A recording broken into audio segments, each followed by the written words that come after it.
On December 10, 2015, President Obama signed the Every Student Succeeds Act into law. But how did we get here?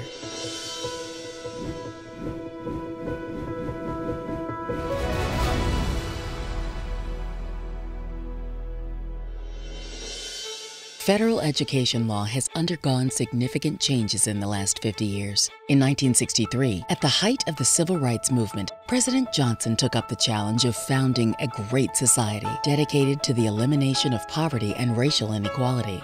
At the time, education as the most basic of our civil rights was, and today continues to be viewed as a natural conduit to the prosperity of all Americans. The Elementary and Secondary Education Act was an outgrowth of the Civil Rights Act of 1964. As a cornerstone of this great society, ESEA brought equal access to quality education to the forefront of the national conversation.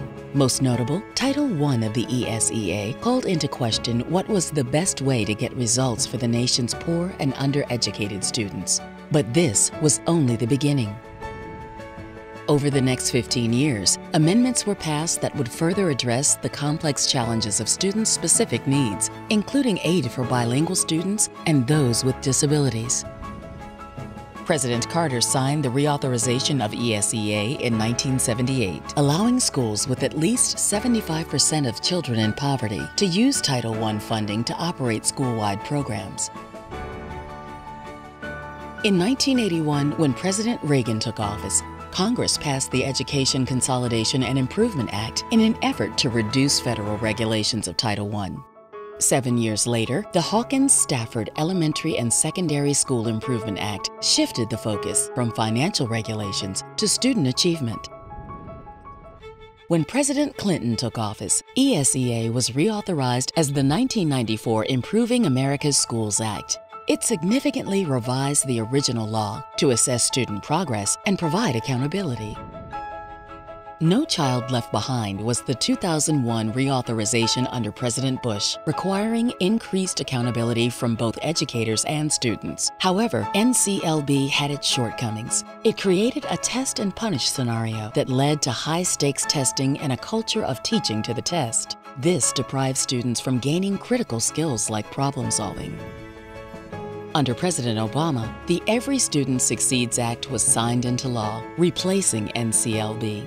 It shifted attention back to providing all students with an equitable and high-quality education, with the goal of closing achievement gaps. This was a pivotal moment for educators, giving them a voice in the decision-making process for the first time. ESSA happened because of you. Educators, leaders, community members, parents, and students across the country. But the work didn't stop there. Together, we've made great efforts across the country to drive teaching and learning decisions to build opportunities for all students. In Mundelein, Illinois, educators worked to address opportunity gaps through building opportunity coalitions, which had an immediate impact on students and educators. In Wind River, Wyoming, NEA members led the way to give students a voice, asking them to identify obstacles that hindered their success. Wind River educators chose leaders on the reservation to begin addressing these issues.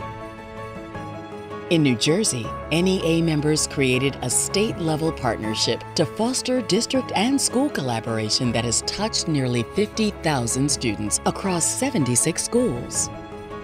And in Jefferson County, Kentucky, NEA members led the charge to securing policy that guaranteed educators would have a seat at the table in local ESSA implementation. We have an unprecedented opportunity to create a space for all students to reach their highest potential. How will you make your voice heard?